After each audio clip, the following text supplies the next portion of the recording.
I'm Edel Howland. Welcome to Red, White and Blue. The Democratic National Convention wasn't without incident this week. To protests in the streets and in the room from Senator Bernie Sanders supporters. Party leaders, including Senator Sanders and First Lady Michelle Obama, encouraged delegates to move forward and unify. And then, on Tuesday, Hillary Clinton made history by becoming the first woman from a major political party to be nominated for president. So, tonight we ask, will Sanders supporters come over to Clinton's camp for the sake of the party? Can Clinton win over Republicans not happy with Donald Trump as the nominee? To walk us through the Democratic Convention, we welcome Margaret Justice, political strategist, has worked on many national, state and local races, and Jessica Colon, a Republican political consultant with Colon and Company. Leading our discussion, our host David Jones, and filling in for Gary Polland, Senator Paul Bettencourt. And before we get started, folks, we'd like to send a special message to a friend of ours, Ted Poe, and we all have a wristband to indicate our support for our friend Ted. Right, and Ted, we hope you get well, and I know Gary Polland agrees with that sentiment. And speaking of getting well, Margaret, he would be kind of asking the same first question. Interesting way to start off the week at a Democrat National Convention with the WikiLeaks bomb, especially given that we had predicted it was going to be a snoozer of a convention last week. You know, all I can say is thank you, Donald Trump, for making that happen, because apparently it was led by the Russians. Can you imagine ever having a foreign government be involved in a possible espionage? I mean, you couldn't write this. I mean, screenwriters in LA could not write this script. But So yes, Paul it's very Reed is exciting. wanting you to concede that Debbie Wasserman Schultz deserved to be let go. Thank you, David, for asking the right follow-up question.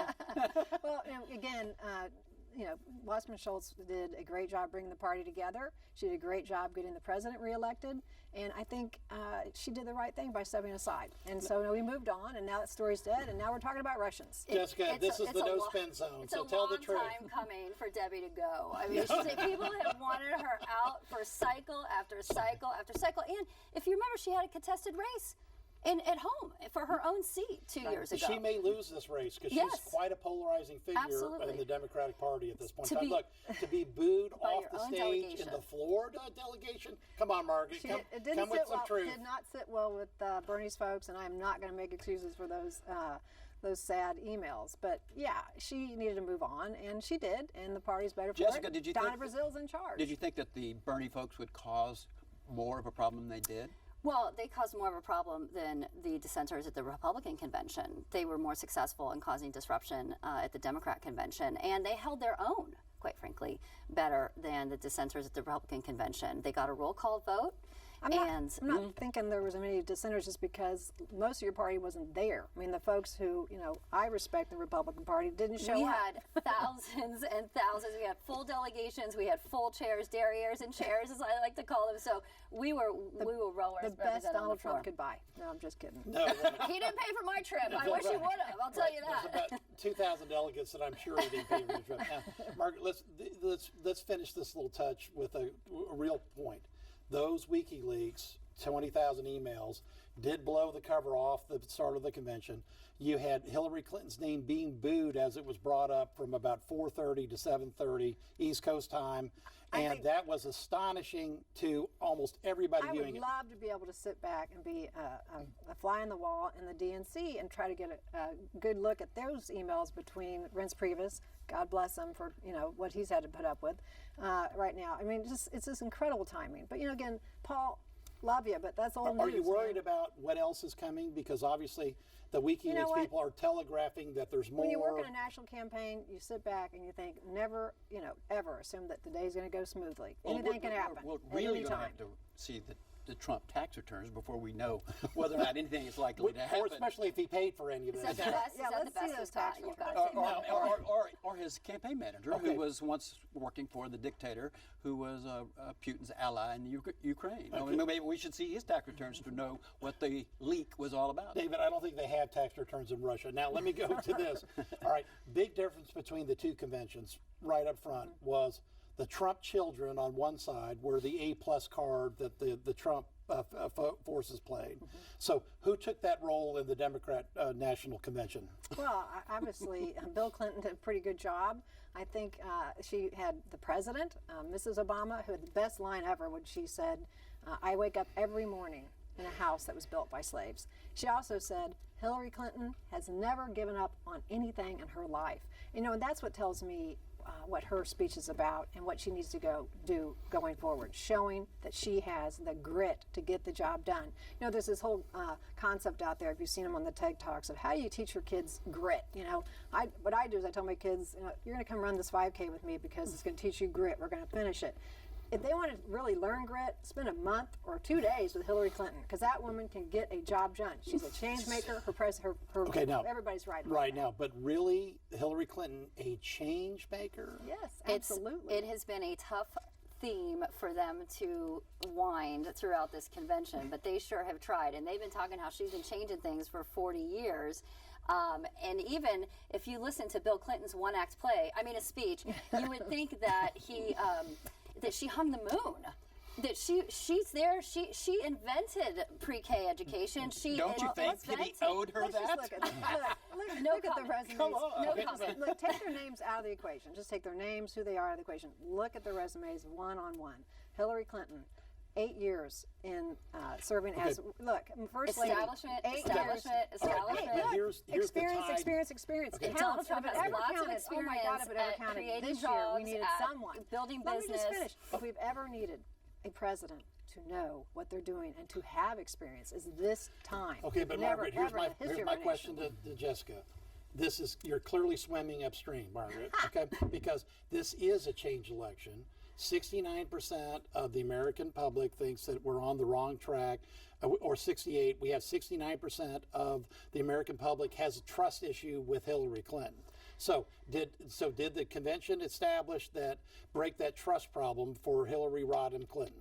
They have spoken very little about trust with her. But as far as the change agent theme, President Obama himself blew that up when he said, we're not done. He went out and stated, this is my third term. We have work to do. So is that not the third term of the Obama administration we're talking about, Margaret? There's no doubt that the president is going to have, you know, he has things he would love to see Hillary continue to do. And you know what? There's a lot of folks out there who support that concept, but Hillary is in charge. And let me tell you right now, Hillary is going to be different from the president in the regard of being the change maker with Congress. She will bring folks up and have drinks and dinner at the White House, unlike our president, who I adore, of course, but he was not the guy who was going to schmooze with members of Congress, and that hurt him. And I think that hurt our nation, frankly. We saw gridlock, and that was frustrating. We saw at the convention of this Democratic Party any number of mayors and governors and senators, all of whom are necessary to get things done.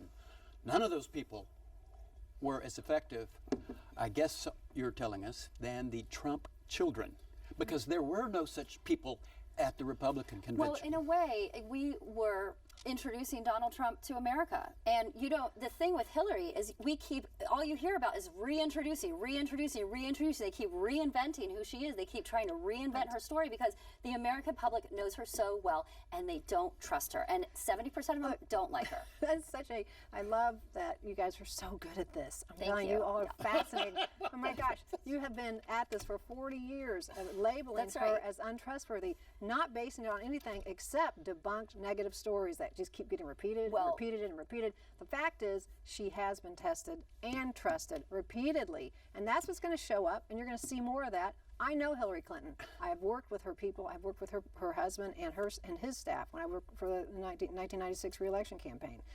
Behind the scenes, she is so genuine and so real. When the lights go down, you know who she is. And I'm sure Ted Cruz is as well, right? You know, Jessica? Ted Cruz is not our nominee, but Bill Clinton, when But he he wants said, you to write him in. I think he wants you to write him in. when Bill Clinton said, "How could you square what you've heard here about Hillary with what you've heard at the Republican National Convention?" It was almost a rhetorical question, meaning, we had the other side of the story. We had her, how she's been in public life as an elected official, as a Secretary of State, and as a First Lady. She's placed herself willingly in these positions to be judged. You know, don't sit on the sidelines, and that's what she encourages everyone to do. Get involved, and if there's ever a year for folks to get involved in election, is this year. We've fought too long and too hard to get out and vote. Get out and exercise your right to vote this year. Margaret, the right track and wrong track numbers are astonishingly with the public on the wrong track side. Median family income in the United States is down 15 years in a row from 2000. Okay, now when you go drive the conventions, and I've seen the reports from people in the field, when you drive from Pittsburgh to Cleveland, or you drive from New Hampshire down to Philadelphia. So which party, Paul? Which party is going to be able to solve these problems? You see Trump signs everywhere and only smattering of Clinton signs, and this is in deep Rust Belt, East Coast. Look, so the momentum right now is with Trump, at least on intensity. It doesn't look like the intensity is for anybody but Bernie Sanders. Bernie Sanders had standing ovation after standing ovation. Nobody booing him, surprisingly. Joe Biden had 8 standing ovations. Yes, well, so I mean, well, so I see back what you're saying. I think you're right. So how do you take Sanders' intensity and give it to Hillary, who Hillary doesn't really campaign well? She's not Sanders an folks orator. Do not write them off. I understand that they were upset, and what did Bernie say? You know, booing feels really great right now, but you turn up, you know, next to January, look your kids in the face during a Trump presidency. Don't go there. And who would be surprised, Paul? Why should anybody be surprised, rather, that right track, wrong track is these numbers, given where this country was in 2008? Right. I mean, my gosh, how is it that you expect people to recover enough to where there would be anything else other than... I know how we expected it, because this has been the slowest recovery ever in history. Instead of taking just a couple years to recover, we're taking 8 long years. And oh, by the way, when we're cranking at 2%, Margaret, let me finish. When we're cranking along at a 2% growth, that doesn't feel like much of recovery. And if you've lost your job in the textile areas of the Carolinas or the old Rust Belt, this doesn't look good. And that's why there's Trump signs on the sides of the highway. Donald Trump, does he understand the middle class and what it means? No.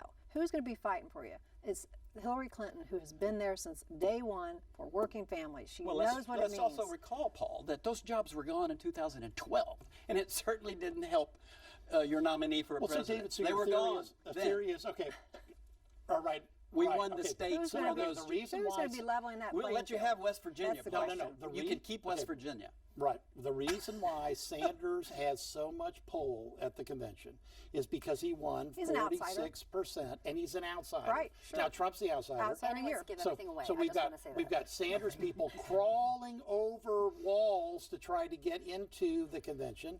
They're staging demonstrations. There's this tremendous intensity.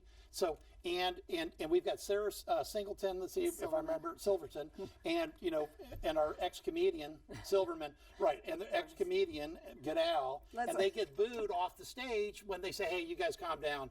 I didn't see that being booed. I saw a great sense of humor on behalf of Al Franken and Silverman. But what I did see... She got booed right there. Stephanie. It's not good when celebrities try to ad-lib at conventions. They should not ad-lib at conventions. At least we had the celebrities. Y'all had We had celebrities. Did you see Antonio Sabato Jr.? Okay, I did see him. But I did see Bradley Cooper at ours, so there you go. And also, I'm glad by the way, one isn't of he the like a star good-looking for all the conservatives, last I saw from the movie that he did? But anyway, no, but look, sense of humor is important. But look, I know this. My grandfather was a delegate at the 1932 Democratic Convention when it was in Chicago. And I think that's when Will Rogers said, I'm not a member of any organized party. I'm a Democrat. We're a big tent party. We have discontent. We have floor fights. Every speech has a Republican component. My grandparents in Kansas were Republicans. My uncle, my ex-cousin's wife was a Republican. I didn't know you had a Kansas connection. So Right. Did you know that? I've noticed that in the speeches. Tim came. I went to the sister school that he went Jessica, to. So they're clearly pandering for Republican votes. Well, in all fairness, sometimes I can be objective. I think we were also looking to pander for Democrat votes. I think there were some things that the Republicans. I'm talking about this, the other side. Yeah, no, we're all fighting for this very small sliver this time. Everyone truly believes this race is 50-50. And Donald Trump is actually in the middle of the Democrat convention, continues to gain percentage points on Hillary Clinton right now in national polls, which is astounding. But we're still fighting for this sliver. So that's what you're hearing from all these speeches is that, we're in the Republican side, we were going after non-traditional constituencies, if you listen to some of the speeches. And, I heard the same thing in all the Democrat speeches I've been forced to listen to this week, about how they're trying to build bridges and find common ground with Republicans. But I can tell you we're certainly not buying it. Well, the only Republican, of course, I've ever listened to was Mr. Palmer? Mr. Bloomberg. Mr. Bloomberg was once a very reputable Republican. And he had a great line. He now says he knows, he's a New Yorker, and he knows a con man when he sees one, and he is your nominee. And he also said, look, Donald Trump says he's going to run this country like a business. God help us, is what he said. And it's very frightening. I'm not he taking does Michael speak to the middle of the Bloomberg's road. word He's a middle of the roader. And that's what a convention should do. Get in there, talk to the middle of the road. Absolutely. The mantra is the Trump campaign is dark, it's oppressive. The Republicans think it's telling it like it is. But did you not think that President Obama basically took off all presidential clothing when he attacked Trump personally, over and over again? I thought that was actually one of the lower points of his speech. It's interesting you say that because I think what it said is what he sees, what's at stake, and how serious this election is, and how important it is. We have so much at stake. The Supreme Court that is equally divided. The next nominee is going to break that tie. And guess what? If I were the Senate right now, the Republican Senate, I would cut my losses right now and go ahead and nominate Garrett. What's his name? The almost Republican nominee for the Supreme Obama Court. nominee is ever going to almost be What's his name? Because you know why? Hillary's going to get the pick, and it's not going to be what they think. I don't know about Garrett you, Jessica. I don't know about you, but both Margaret and my friend Paul here are Catholics, and I'm wondering which one of you you're Catholic. I'm Hey, also you're Catholic, outnumbered there. yes. All right. Well, but maybe I am not the only one who's happy that a former Catholic missionary, harmonica playing, former governor, former mayor of Richmond, Virginia, is the vice presidential nominee. And Kansas, and by the way, my home state originally. But amazing, the guy took a year off to Yeah. go be with people who, and if Believe anybody me, knows a dictator when they see one, it is Tim Kaine, who also because he was in Honduras. David, believe me, is the question, did he have a good speech, yes or no? excellent speech, and he had a great one last weekend in Better Miami. than the Indiana governor? No, but not better than Oh my Mike gosh. Pence. Not better than Mike Pence. No And comparison. quite frankly, on Tim Kaine's foreign policy credentials, he had to go beef those up. He had to go find that dictator in order to be a strong deep stakes pick this time because he was passed over in 2012. Now, Oh, he was come on, 19 when he Margaret, went to. Margaret, let's Come be on. honest. Tim They're Kaine is the playing most for one qualified. state. It was a great. It was Margaret, a, no, Margaret, oh, they're come on. playing for one state, What, Virginia. No, look. That's look, it. how I many agree. states? I agree Let with me you, count Paul. them. I agree. It's a political with Tim choice. Kaine, let me count the states. You get Kansas. You get Missouri because he's Well. from Kansas City. You get Minnesota because he was born in Minnesota, and then you get Virginia. All a beautiful thing. Let me tell you something. Let me tell you what else. He's got experience as from not only in Honduras and working with teenagers, teaching them what his father taught him, which is the trade of ironworking, and also you get his fluent Spanish, which is not pandering like some Republicans and Democrats have been guilty of doing, speaking a few words in Spanish. The guy speaks Spanish beautifully, but also he has experience fighting for the people that Donald Trump That was a has good been touch, hurting. the Spanish speaking. But he's Paul, for all the- brought up 1932. Or no, you did. 32. That was my grandfather's And convention. I just want to add this because this is the only If thing. we're going that to go back to this our is laughter, no. This is the laughter, only. whatever it was, I'm not going to listen This to is that. the only thing that matters about the convention that we've seen thus far. Al Landon. Landon. Okay.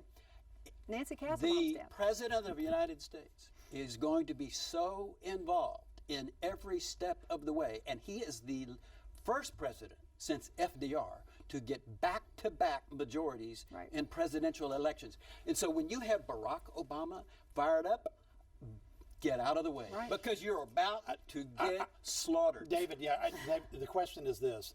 Would you rather have Michelle Obama fired up and leading or Barack Obama fired up and leading? Because I don't think Barack Obama going to become the uber partisan that he really wants to be is really going to be that helpful in the election. I Jessica. think that the people who are flocking to Trump's candidacy, and they're coming from all sides because they don't have political party affiliation historically. A lot of them have not voted on frequently or if ever. You don't really think Bernie's people are moving to Donald Trump? Some are. percentage There is a are. percentage that Not, are. Percentage are. not a big But percentage. I think that Obama represents what's wrong with America right now. And I don't think that having them out on the trail, as far as switching votes or bringing more votes to the Hillary candidacy, is going to be helpful. But we have seen a depressed Democrat base throughout the primaries. The Republican base has been much more fired up about this election. And I think that, therefore, you need Obama out there to fire up the base. Reagan tried and did pass the baton to George Bush in 1988. He didn't do it by becoming an uber partisan. He did it by staying up on the presidential level and with a wink and a nod, looking at the audience and saying, you know who's best. Now, why does that technique not used by the Obama administration, or specifically by President Obama? Margaret? I think you're going to see that. I think we already are seeing that. What I also think is that President Obama has not only going to be able to be helpful to her in terms of really tough legislation, such as gun violence. He is passionate about that issue. We've seen it repeatedly. It's time our nation take this on. He will help her build coalitions with a whole slew of groups, and we're going to see the gun lobby fold. I tell you right now. Well, they've Mark already my said they're words. going to be running ads on the speech that Hillary Clinton gives. They're going to be running ads. It's The time. NRA is It's going to be time. doing that. And so I could not, if you want to talk about what I'm proudest of, because my worst moments of the convention was, I thought Kane was a little goofy, frankly. And at times. He said it, I didn't, Margaret. I'm not saying I don't like the guy. I'm not saying he's not qualified for what he's doing. I just said I thought Pence's speech was better than Kane's. Right. Next you know, comment. Pence is obviously pretty smart, because he has recently said that Donald Trump's comments about how he hopes the Russians reveal Hillary's emails is not a good idea, and that the Russians need to be condemned if that's what they're trying to do. So yes, Mr. Pence knows something about foreign policy that Donald Trump doesn't. And Mr. Pence knows something else. This race is coming down to two states, Ohio and Pennsylvania. Now, the gun play that you're talking about is not going to play well in Ohio and Pennsylvania. So what else is Hillary going to campaign on? It's going to play with swing voters. It will. It's She's not, already- it's particularly actually where mothers. Obama made that comment about mocking the people who own guns and support the Second Now, Amendment. Hillary's in already Pennsylvania. thrown the coal miners in West And Virginia. they doubled down on I that respect at the it. convention. Right. Margaret, she already threw the coal miners under the bus in West Virginia. There's coal miners in Ohio and Pennsylvania. How does She's she showing handle up. it? She's got Joe Biden. Lunch Bucket Joe is out there He will campaigning be in hard Pennsylvania for her. all. Good. And he What looks is he even fabulous. doing? Jill looks fabulous. They're really strong. They're great candidates. Think about Hillary's village. She's got Joe Biden. She's got Jill Biden. She's got Michelle Obama, Barack Obama. She has Tim Kaine. She has. Let me tell you but what you know else. what? My best moment. Let's see if you don't agree. Okay. Best moment of the convention for me were the mothers of those dead kids. I just could not believe their composure, their grace under such pressure, and to speak so well about their dead children. It just so happens that they were African American. And by the way, not one of them was killed by a cop.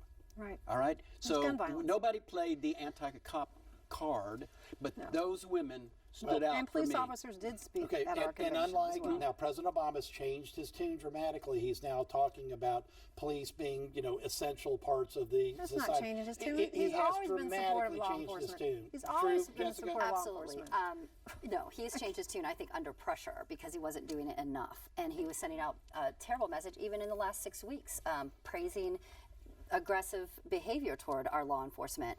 But I just want to say that I think if you're talking about who's in whose camp, Donald Trump has Main Street America. And I think that's what the Democrats need to be most concerned about. Did you say Mean Street? Mean I Street. said That's Main Main Street, and you can say that we were mean and we were doom and gloom, but on the convention floor, we were actually feeling some optimism that someone was finally acknowledging how we felt, what we see out there. Maybe, I don't think it's just as conservatives, I think it's as America in general. What that- exactly is wrong with America, Jessica? I'm not saying, look. What do you got we are against the us greatest- right now? No, Are we a great we are country? the greatest country We in a the great world. country? In the But- next 15? Right. Well, in the next 15 years, we want median income to grow. Now, we're missing we one do. convention. We agree on that. Okay, we haven't gotten to one convention, and it's coming to Houston. The Green Party is going to be here August the 6th. They're going to nominate Jill Stein. We all remember Mr. Nader and what he did, and I don't think anybody's going to be making a move towards that. I'm path. recommending all my liberal friends to go and watch the Green Convention. Feel the green. Feel Why the not, green. Margaret? You know, I think God bless Jill Stein. I think that's great. She has every right in the world to run. But let's look at recent history and think about how dangerous that can be. And let's look at the stakes of this race and consider what your vote will mean. Don't throw it away on the Green Party, folks, please, or the Libertarian Party. How lucky are the Democrats to have Margaret on their side? But I just want to say that Margaret and I agree certainly agree on this point, that this election is about the Supreme Court. And if anyone, Republican or Democrat, thinks it's about anything else, they are sadly mistaken. And if we don't get out as Republicans and conservatives and vote for the Supreme Court, nominated. Get him. Okay. Let's get All him right. nominated. I predicted last week that Trump would be ahead in the polls. Okay. I'm going to predict that, David, that Hillary is going to be ahead in the polls. She'll get a 2-point bump out of the convention. How about that? You ignore really any poll between both conventions. Just ignore that. Just throw it out the window. I mean, look, what was it? What's his name? Well, thank our guests for coming, please, David. Mark Justice, Jessica Lone. thank Happy you. to be here. And Adele, take it. Thank you. You can catch Red, White and Blue every Friday at 7:30 p.m. here on TV8 and again Saturdays at 6:30 p.m. We also invite you to visit us online and send us your comments. We want to hear what you have to say about the issues that affect Houston. You can submit your comments at houstonpublicmedia.org or on Facebook. And don't forget to like us. Thanks so much for watching and good night.